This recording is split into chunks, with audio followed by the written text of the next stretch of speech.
एक शाम प्राची टीवी पर सीरियल देख रही होती है। तभी उसकी सास वहां आती है।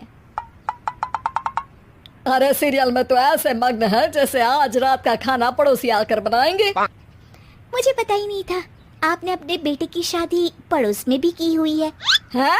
मतलब? मतलब इस घर में सारा काम बहू ही करती है, आप तो सिर्फ खर्राटे मारती हैं।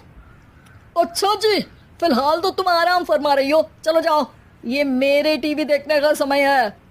आहा, इसीलिए मुझे भगाया जा रहा है। सॉरी, अब तो बिल्कुल नहीं जाऊंगी। प्राची की इस बात पर दोनों सास बहू के बीच टीवी रिमोट के पीछे बच्चों जैसे छीना झपटी शुरू हो जाती है, जिसके बीच श्लोक भी काम से घर वापस आ जाता है।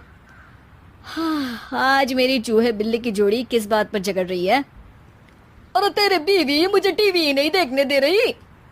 अरे तुम्हारी मम्मी मुझे खाना बनाने के लिए फोर्स कर रही है। अरे वाह, ऐसे बेतुके रीजन पर तो बच्चे भी झगड़ा नहीं करते।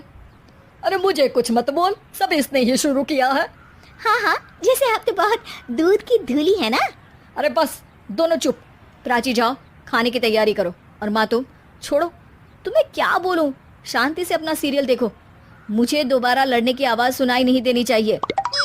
ऐसा बोलकर श्लोक वहां से चला जाता है, जिसके पीछे पीछे प्राची भी कुछ न कुछ बड़बड़ाते हुए रसोई में चली जाती है। हाँ हाँ, सासू जी को तो कुछ बोलेंगे ही नहीं, बस मुझ पर ही हुक्म चलता है, खाना बनाओ, जैसे मैं इनके घर में खाना बनाने के लिए आई हूँ। इसी तरह शाम बीतती है और रात को श्लोक और प्राची की सास खाना खाकर सोने चले जाते हैं, लेकिन प्राची गुस्से में कुछ खाए बिना काम में ही लगी रहती है। इस घर में किसी को घंटा फिक्र नहीं पड़ता, मैं खाऊं या भूखी रहूं। प्राची कुछ देर के लिए रसोई से बाहर जाती है और जैसे ही वापस आती है तो वहां दूध का भरा ग्लास देखकर हैरान रह जाती है। फिक्र पूरी है, बस दिखाना नहीं है।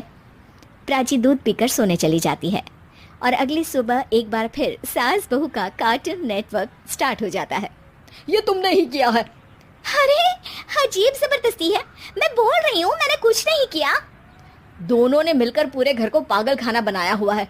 यहाँ कोई नॉर्मल इंसान तो रह ही नहीं सकता, इसीलिए अब पड़ोसी क्या रिश्तेदार भी घर आने से कतराते हैं। और सुन बेटे, तू भी चंगा, तेरी माँ भी चंगी, तेरी बीवी भी चंगी, रिश्तेदार। हाँ जी, आपको नहीं पता क्या, गंगाधर ही शक्तिमान है, रिश्तेदार ही। हाँ हाँ, बस समझ गया। कभी जानवरों जैसे लड़ेंगी तो कभी जुगलबंदी करेंगी। भाई मैं आप दोनों के बीच में नहीं फंसना चाहता। सास बहू की इस मन मौजी जोड़ी से परेशान होकर श्लोक अपना सिर खुजलाता वहां से चला जाता है। चलो अब मैं भी कीर्तन में जा रही हूँ। इस पर जैसे ही सास कमरे में अपना पर्स लेने जाती है तो वहां नाश्ते की प्लेट रखी देख मुस्कुराने लगती है और नाश्ता करके घर से बाहर निकलते हुए कुछ पैसे टेबल पर रख जाती है, जिसके कुछ देर बाद सिलेंडर वाला घर आता है। ओ मोरी मैया, मैं सिलेंडर के बारे में तो बिल्कुल भूल ही गई थी। घर खर्च के सारे पैसे भी मम्मी के पास है और श्लोक से बोला तो उल्टा 4 बात सुनाएंगे। प्राची ये सोच ही रही होती है कि अचानक उसका चेहरा चमक उठता है और वो घर में आकर इधर उधर देखने लगती है। तभी उसकी नज़र टेबल पर रखे पैसों पर पड़ती है, जिन्हें वो सिलेंडर वाले को दे देती है। ये सब श्लोक देख लेता है। अच्छा बेटे, इतना बड़ा घोटाला, सबके सामने मैं तेरी दुश्मन और पीठ पीछे तेरी मेरी यारी। इस पर श्लोक एक प्लान बनाता है और शाम को सब एक साथ बैठे होने पर बोलने लगता है। माँ, तुम दोनों की बहुत लड़ाई होती है, इसलिए मैं सोच रहा हूँ कि प्राची को उसके घर छोड़ाऊं, इससे वो भी खुश रहेगी और तुम भी। अचानक श्लोक की ये बात सुनकर सास बहू शौक से उसकी तरफ देखती है।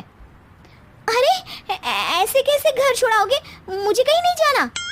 अरे तुमने बोला नहीं पर मैंने सुन लिया, तुम्हें मम्मी के साथ रहना अच्छा नहीं लगता, मुझे पता है। अरे वो अरे, जब बहू खुद कुछ काम बोले तो वो तुझे सुनता नहीं, और अब जो इसने बोला ही नहीं वो तू समझ गया। जब उसे नहीं जाना तो फिर जबरदस्ती क्यों कर रहा है? अच्छा, फिर आपको मौसी के घर छोड़ाता हूँ। बस अब आप दोनों एक घर में एक छत के नीचे नहीं रह सकती।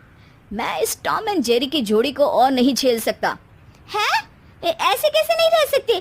तुम्हें इतनी दिक्कत है तो तुम्हारा बोरिया बिस्तर पैक कर देती हूँ, लेकिन मम्मी जी कहीं नहीं जाएंगी। बिल्कुल यही सुनना था मुझे। अगर दोनों में इतना ही प्यार है फिर हर वक्त ये लड़ाई का नाटक क्यों करती हो? देखा मैंने कैसे माँ किचन में दूध रखती है और तुम उनके लिए कमरे में नाश्ता रखती हो, और कैसे वो पहले ही तुम्हारी दिक्कत समझकर घर में पैसे रखकर बाहर जाती है। अरे भाई, इतना ड्रामा तो डेली सोप में भी नहीं होता जितना तुम दोनों ने इस घर में फैलाया हुआ है। तू हमें टॉम एंड जेरी बोलता है ना, तो याद कर वो दोनों भी एक दूसरे को बाहर वालों की बुरी नजर से बचाने के लिए हमेशा सबके सामने लड़ते थे, लेकिन अकेले में दिक्कत के समय मदद भी तो करते थे। बस हमारा रिश्ता भी कुछ ऐसा ही है। और वैसे भी अगर सास बहू में तू मैं नहीं होती तो दुनिया वालों को कहानियाँ कैसे मिलेंगी?